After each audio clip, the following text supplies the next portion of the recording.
Paix sur vous tous les frères et sœurs, j'espère que vous allez tous bien et paix sur les chrétiens qui viendraient regarder cette vidéo. Donc comme l'indique le titre de la vidéo, ça va être concernant le pape et le nouvel ordre mondial. Donc je vais me baser un petit peu sur ce qu'a fait une vidéo du monsieur qui s'appelle Alan Rich, donc un chrétien assez connu. Donc à propos de sa vidéo qu'il a fait Nouvel ordre mondial, activation 15 octobre 2020 à 14h30. Donc là on est le 14, donc on va dire que je suis à la limite. Et surtout la vidéo qu'il avait fait en mai, donc qui avait fait plus ou moins des millions de vues. Donc si vous avez envie, regardez-les. Alan Rich il s'appelle. Donc je suis plus ou moins d'accord et pas d'accord avec ce qu'il a dit. On va dire que des fois il a un peu extrapolé. Dans le sens que voilà, moi j'ai pas besoin que le pape il jacte le 15 octobre pour comprendre certaines choses, on va pas se mentir. D'accord. Donc je pense qu'on va faire une petite recherche qui pourra peut-être servir à certains ou certaines. Pour certains ça sera un rappel. Et Inch'Allah pour d'autres certaines connaissances que vous apprendrez. Donc c'est très important. Donc le pape, etc., l'évêque de Rome et le chef de l'église catholique. Donc on va après revenir dans certains versets aussi bibliques. Donc l'autorité du pape, selon la tradition catholique, se transmet par succession depuis l'apôtre Saint Pierre lui-même qu'il a reçu directement de Jésus, etc. D'accord. Donc on va aller voir un verset dans l'évangile qui, selon eux, dirait ça. Le pape est le monarque de l'état de la cité du Vatican. On va aussi aller un petit peu fouiller. Donc il y a aussi certaines choses donc à propos de l'armoirie du pape François. Donc ça c'est le pape qui est élu depuis le 13 mars 2013, qui s'appelle en vérité Georges Mario Bergoglio et sous le nom de François. Donc on va aussi du coup aller voir François, ça vient d'où. Donc ça fait 7 ans, 7 mois et 1 jour, donc le 14-10, donc ça fera 7 ans, 7 mois et 2 jours qu'il a été élu pape. Donc 7 ans, 7 mois, il y a quand même un truc avec le chiffre 7. Donc à propos de Pierre, c'est dans Matthieu 16, 18. Et moi je te dis que tu es Pierre, et que sur cette pierre je bâtirai mon église, et que les portes du séjour des morts ne prévaudront point contre elle. D'accord. Donc le mot église que eux, ils considèrent comme allant dans leur sens. On va dire que ça se discute. Donc si vous voulez, vous faites la petite recherche en grec, ecclésia, etc. Donc sens 1, Église de Jésus-Christ, qui de tout temps décrit l'ensemble de ceux qui sont en Jésus-Christ. 2, Église, assemblée. 3, l'Église biblique est une assemblée de ceux qui ont répondu à l'appel du Seigneur et qui se trouvent en étroite communion fraternelle. D'accord. Donc par exemple dans Actes 7.38, c'est lui qui lors de l'assemblée Ecclésia. D'accord. Donc bon, pour eux, le Christ a comme fondé une nouvelle religion. Alors qu'en vérité, comme d'habitude, il y a une seule religion.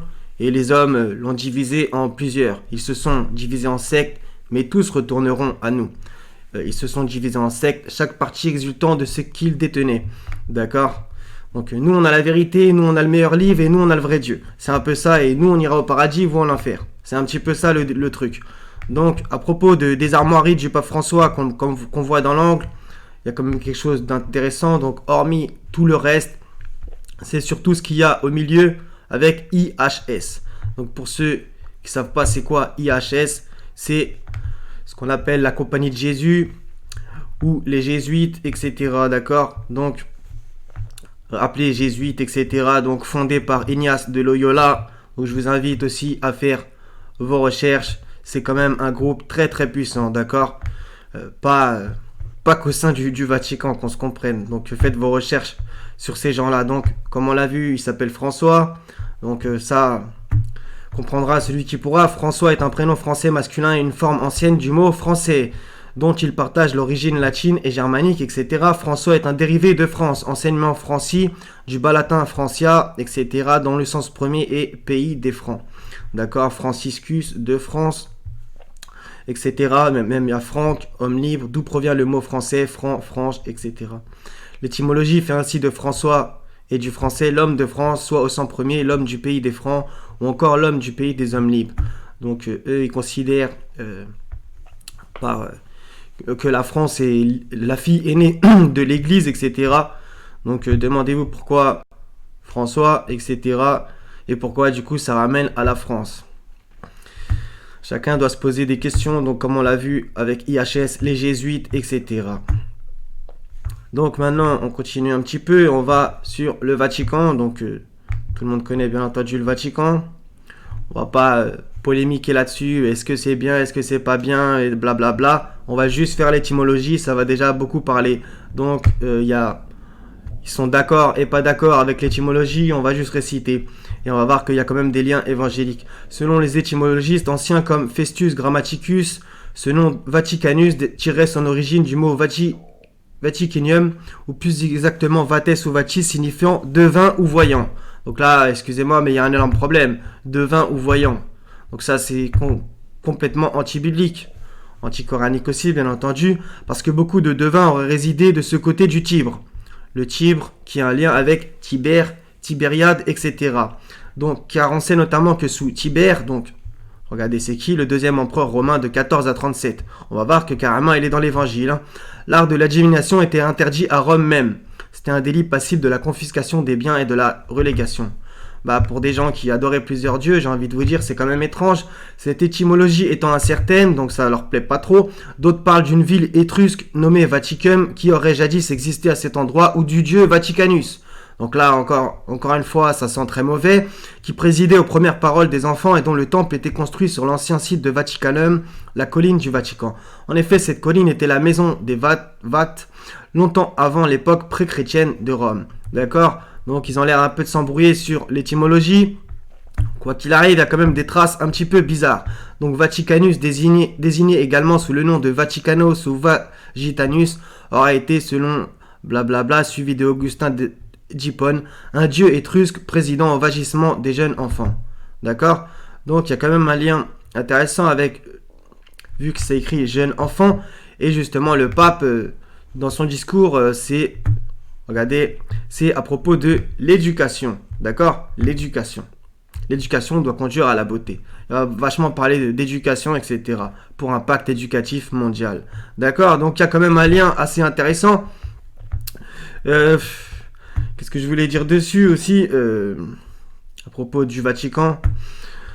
Ouais, c'est tout. Donc voilà, donc Rome, la ville aux 7 collines, oui, d'accord, mais sauf qu'il y a plein de villes qui ont 7 collines, d'accord? Donc faites vos recherches sur les 7 collines. Au passage, le chiffre 7, comme on l'a vu, 7 ans, 7 mois, et là, ça va faire du coup 2 jours demain, si Dieu veut. Donc, on revient maintenant à propos de Tibère, comme on l'a vu. Bon, de toute façon, vous l'avez vu, donc dans Luc 3.1, la 15e année du règne de Tibère César, d'accord? Lorsque Ponce Pilate était gouverneur de la Judée, Hérode tétrarque de la Galilée, son frère Philippe tétrarque de l'Iturée et du territoire de la Trachonite, Lysanias tétrarque de l'Abilène. D'accord? Tibère. Je pense que tout ça c'est intéressant. Donc on poursuit. Donc justement il y a aussi le lac de Tibériade, etc. Après cela, Jésus s'en alla de l'autre côté de la mer de Galilée, de Tibériade. Donc ça je l'avais déjà dit. Gal, il est, donc G-A-L, il y a aussi Portugal, il y a aussi la Galle, Is, etc. Toutes ces choses-là, je pense que c'est intéressant et c'est pas un hasard, d'accord? La Gaule, etc. On peut dire aussi Gallia. Bref, le pays de Galles, comprendra celui qui pourra. Et Inch'Allah, si vous avez des bonnes choses à dire dans les commentaires, allez-y, il n'y a aucun problème. Donc voilà, donc ça c'est tout son discours en entier. Donc je pense que je vais vous le mettre en description dans les commentaires. Je vous dirai, je vous mettrai le lien, etc. Comme ça, vous ferez vous-même votre opinion. Donc le pacte éducatif proposé par le pape François, reporté au 15 octobre 2020. Donc ça, c'est le 14 mai 2020 qu'ils l'ont posté, etc. D'accord? Donc blablabla, 216 000 établissements catholiques dans le monde avec plus de 60 millions d'élèves et 1750 universités catholiques avec plus de 11 millions d'étudiants de différentes cultures et religions, etc. D'accord? Donc, Vatican, ça, on l'a vu. Il y a quoi d'autre? Ça, c'est carrément sur le site du Vatican. Pacte mondial pour l'éducation, la rencontre reportée en octobre, etc. Donc, monsieur Alan Rich, je sais pas, j'avais l'impression que il attendait que le pape dise certaines choses pour comprendre certaines choses, on dirait. je veux pas dire n'importe quoi sur lui, mais en vérité, les choses sont quand même claires, d'accord? On n'a pas besoin que le pacte, que le pape, lapsus révélateur, que le pape il fasse un pacte, donc un discours, etc., pour comprendre certaines choses et que le nouvel ordre mondial ait démarré, d'accord? Même si, bien entendu, il a quand même un certain poids. Quand il fait un discours, etc., c'est écouté par des millions et des millions de gens. Voilà, on va dire plus ou moins des milliards de gens le suivent, etc. Plus ou moins, qu'on se comprenne. Donc le pape, il a quand même une influence mondiale, qu'on se comprenne. Donc là, ça c'est un truc aussi intéressant que j'ai, on va dire, découvert. Donc ça, c'est le 15 octobre, en vérité, c'est la fête, c'est la Sainte Thérèse, d'accord? La Sainte Thérèse. Donc Thérèse est un prénom féminin du grec Therasia, habitant de l'île de Théra, Santorin, en Méditerranée centrale, etc. etc. Donc il y a pas mal de choses. Et bien entendu, sainte et bienheureuse, il y a 3 saintes catholiques, chrétiennes, qui sont ultra importantes. Mère Teresa, que tout le monde connaît. Thérèse de Lisieux, que peut-être vous connaissez pas, mais c'est une grosse tête. Et Thérèse d'Avila aussi, c'est vraiment une grosse tête. Elle est clairement célébrée le 15 octobre. Alors que les autres, c'est le 1er octobre pour Thérèse de Lisieux et le 5 septembre pour Mère Teresa. D'accord? Mais Thérèse d'Avila, c'est vraiment le 15 octobre. Et justement, on va voir certaines choses. Donc, vous allez voir qu'il y a un lien avec l'ordre de Carmel. Donc, pour ceux qui ne connaissent pas, je vous invite à faire vos recherches. Les carmélites, etc. Donc, Sainte Thérèse de Calcutta est une religieuse catholique albanaise, naturalisée indienne, missionnaire en Inde, etc., etc. Tout le monde la connaît. Je ne vais pas m'étendre sur elle, sur ce qu'on dit officiellement et ce qu'on dit officieusement, d'accord, etc. Donc elle aussi, choisissant ce nom, donc le 25 mai 1931, elle fait ses vœux temporaires et prend le nom de Sœur Marie-Thérèse. Choisissant ce nom, elle veut se placer sous le patronage de Thérèse de Lisieux. Vous voyez, il y a quand même un lien, c'est quand même intéressant. Religieuse carmélite française, canonisée 3 ans plus tôt en 25, déclarée sainte patronne des missions, qui voulait vivre tout par amour et qui écrivait « Ma vocation, c'est l'amour ». D'accord? Donc justement, on va aller à Thérèse de Lisieux, qui, de mémoire, elle a carrément des églises ou on va dire je sais pas comment m'exprimer, mais il y a des choses à son nom, quoi, on va dire, d'accord, dans plus ou moins en Normandie, de mémoire, donc à Lisieux, etc., etc. Donc, si vous voulez, vous faites 2, 3, voilà, donc c'est justement ça, donc voilà, Lisieux, en région Normandie, etc. Donc, elle est vraiment très très connue dans la région, Thérèse de Lisieux, vraiment, c'est une grosse tête, d'accord? Donc, elle est morte à l'âge de 24 ans, donc voilà, on va dire que c'était une femme très pieuse, etc., d'accord? Donc, la basilique de Lisieux, édifiée en son honneur, voilà, c'est ça que je recherchais, reçoit plus de 600 000 visiteurs par an, la ville de Lisieux étant le second lieu de pèlerinage de France après Lourdes. Donc, vous imaginez quand même, il y a aussi, par exemple, des villes comme, je sais pas moi, Paray, Le Monial, etc., qui sont aussi vachement visitées, mais vraiment, Lisieux, c'est assez impressionnant, comme ils le disent eux-mêmes, d'accord? Donc Sainte Thérèse de Lisieux, c'est quand même aussi quelqu'un de très important à propos aussi le Carmel de Lisieux. Du coup, vous voyez, on va aller justement au Carmel, vous inquiétez pas. Donc Thérèse d'Avila aussi, une femme très très connue, donc une figure majeure de la spiritualité chrétienne, oui. La réforme qu'elle impulse dans l'ordre du Carmel, vous voyez, on y revient quand même, etc., etc. Donc elle, c'était plus ou moins pendant... donc c'était juste après la Reconquista, etc. Donc justement, elle a des origines juives de mémoire. Donc sa famille paternelle est issue de juifs convertis de force séfarades de Tolède. Donc il y a énormément de choses qui s'est passé à Tolède dans cette période, etc. Au passage, les armoiries de Tolède sont très très cheloues, avec des trucs comme ça, etc. Riche marchand marin de Tolède, son grand-père, etc. D'accord? Donc elle est très très connue, Thérèse d'Avila, d'accord? Je sais, je fais une petite parenthèse, mais je pense que c'est intéressant. Donc l'ordre du Carmel est un ordre religieux catholique contemplatif. Ses membres sont appelés carmes et carmélites. Donc carme pour les hommes et carmélite pour les femmes. Leur père spirituel est le prophète Élie. D'accord? Donc tout ça, c'est ultra intéressant. Fondé par des ermites sur le mont Carmel en Palestine à la fin du XIIe siècle, etc., etc. Donc on va aller juste un peu après. Et justement, évangéliquement, il y a des liens avec Élie. Donc, moi, je vois où est-ce que je veux en venir, mais j'ai envie que vous fassiez aussi vos recherches et que chacun doit réfléchir, bien entendu. Donc, ils ont plusieurs blasons, etc. Mais qu'est-ce que je recherchais? Je ne vais pas vous faire perdre du temps. Donc, on est toujours sur la page de l'Ordre du Carmel et vous voyez, hein, Sainte Thérèse d'Avila, Saint Jean de la Croix et Sainte Thérèse de Lisieux, tout droit docteur de l'Église. Donc, les docteurs de l'Église, c'est vraiment, on va dire comme dans l'islam, entre guillemets, plutôt dans le sunnisme, les oulémas, vraiment les plus connus, quoi, sont souvent considérés aujourd'hui comme les 3 maîtres du Carmel. Vous imaginez quand même, hein.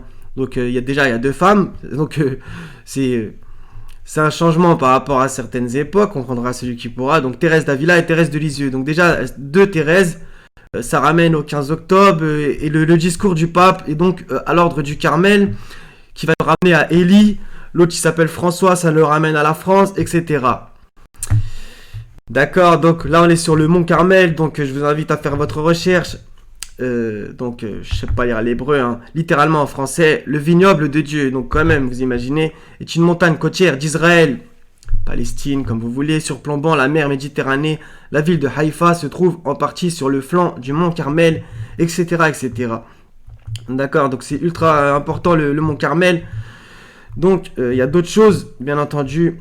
Du temps des prophètes d'Israël, le mont Carmel a été considéré comme un lieu offrant un accès vers Yahvé, comme le suggère le livre d'Amos. Selon la Bible, le prophète Élie y résidait, vous imaginez, d'où son autre nom de mont Saint-Élie en arabe, Jabel Mar Elias.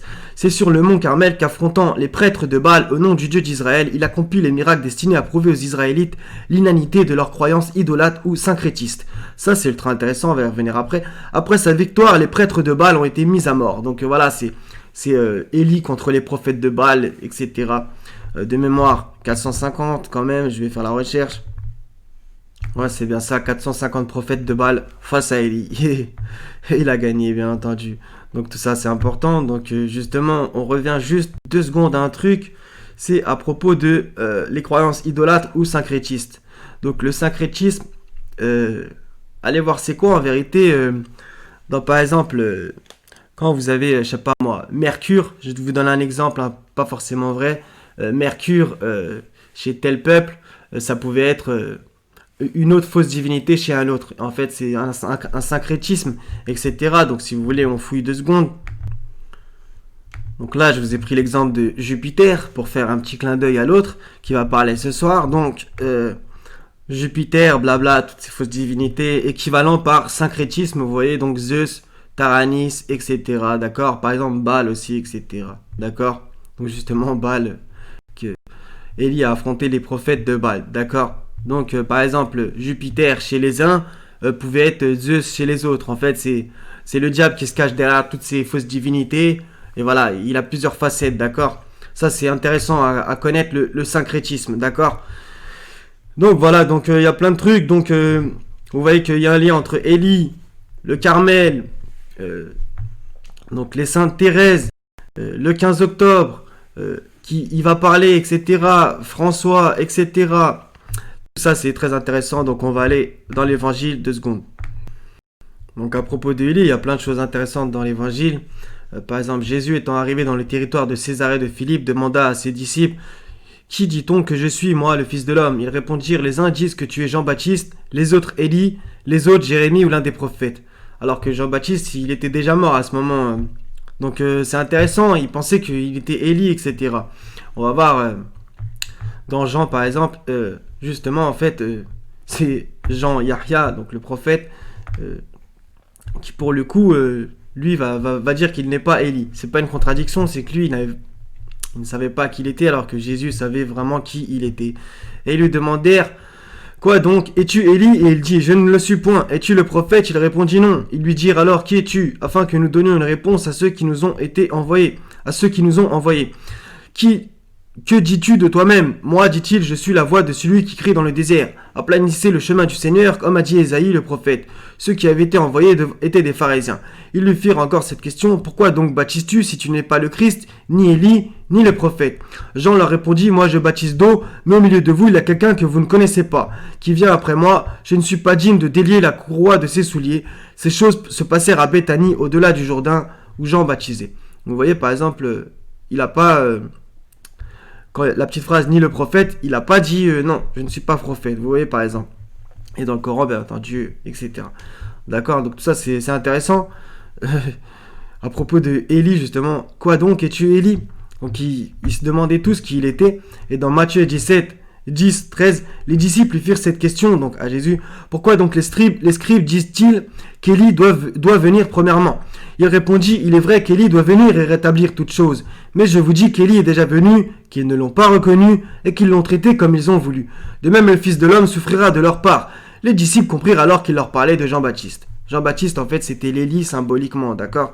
Et justement, c'est intéressant parce qu'en fait, il faut comprendre qu'à cette époque-là, et même maintenant, toujours à l'heure actuelle, dans les synagogues, je sais pas toutes, hein, mais dans les synagogues, on va dire, général, je pense, ils ont un siège où ils attendent Élie, parce que voilà, il doit redescendre, etc. D'accord? Donc tout ça, c'était une croyance qu'ils ont encore à l'heure actuelle, et c'est pour ça qu'il leur parlait sans cesse d'Élie, d'accord? Et symboliquement, Jean, Yahya, donc, représentait Élie, parce qu'il a préparé la voie pour Jésus, d'accord? Aplanissait les sentiers, etc. D'accord? Ça, c'était important. Bon, je me suis un petit peu... Donc, on va un peu finir là-dessus. Donc, et justement, la parabole de Élie qui doit venir, etc. Justement, je voulais en placer une là-dessus. C'est que justement, symboliquement, comme on l'a vu, bah du coup, vu que Élie était représenté par Jean-Baptiste, Jean-Baptiste qui est venu juste avant le Christ, avant le oint, bah du coup, ça veut dire que c'est comme aussi des signes, vous voyez. Donc il y en a, ils vont me dire oui, mais Jésus revient pas. Il y en a, ils vont me dire oui, mais Jésus revient. Chacun fera sa comment ça s'appelle, son analyse et a le droit de penser ce qu'il veut. Hein. D'accord. Donc c'est intéressant au niveau des signes des temps. D'accord. Donc en vérité, tout ça c'est déjà un peu fait. Hein. Le pape, l'imam et le rabbin, par exemple, ça c'est un livre, je pense. Pape François, Omar Aboud, Abraham Skorka. D'accord. Donc en vérité, sans cesse, on les voit faire des photos où ils se font des bisous, ils se tiennent la main, etc. Mais en vrai de vrai, je dis pas eux spécialement, hein, mais en tout cas, les soi-disant 3 religions monothéistes se font la guerre sans cesse. C'est nous qui irons au paradis, vous irez tous en enfer, blablabla, blablabla, on a le vrai livre, on a le vrai Dieu, et vous vivez sur le faux. D'accord? Donc bien entendu, comme d'habitude, ils ont divisé les livres, la religion, voire même des fois Dieu. Non, vous, votre Dieu, il est comme ci, le nôtre, il est comme ça. Bref, il n'y a qu'un seul Dieu, qu'une seule religion, et n'en déplaise à certains, il n'y a qu'un seul livre, mais dans le sens que il a plusieurs parties. D'accord? Le bouquin. Donc voilà, carrément, elle s'embrasse sur la bouche, bref, c'est incroyable. Donc voilà, donc ça c'est aussi une façon de œcuménique. Donc regardez ce que ça veut dire œcuménisme. Donc un peu ce qu'on appelle le coexiste. Donc vous voyez par exemple là, soi-disant ça représenterait l'islam. Ça j'ai l'impression que je me rappelle même plus c'est quoi. Donc la croix, l'étoile de David, etc. D'accord? Et même, on va dire le yin et le yang. Donc je pense que ça sera tout. Je pense que ça sera tout. Donc voilà, donc on n'a pas vraiment spécialement besoin que le pape lui dise certaines choses pour se rendre compte d'autres choses, d'accord? Je pense que bon, c'est un petit peu de l'abus et des fois certaines recherches hélas ne sont pas faites, comme rien que l'étymologie de certains mots qui veulent en dire beaucoup, ça parle beaucoup. Donc voilà. Donc j'espère que vous aurez appris des choses. Si vous n'en avez pas appris, bah, c'est pas grave, c'est un rappel. Et voilà, il faut combattre les alliés du diable, d'accord? Ils combattent sur le sentier de Dieu, pour lui, pour sa face. Donc voilà les frères et sœurs, donc soyez bénis. Je vous aime tous pour la face du Seigneur. Wassalamun ala al-mursalin. Walhamdulillahi rabbil alamin. La ilaha illa huwa al-azizul hakim. Wassalamu alaikum wa rahmatullahi wa barakatuh les frères et sœurs. À la prochaine, Inch'Allah ta'ala. Et paix sur les chrétiens qui ont regardé cette vidéo jusqu'au bout. Ou pas. Allez, paix sur tous.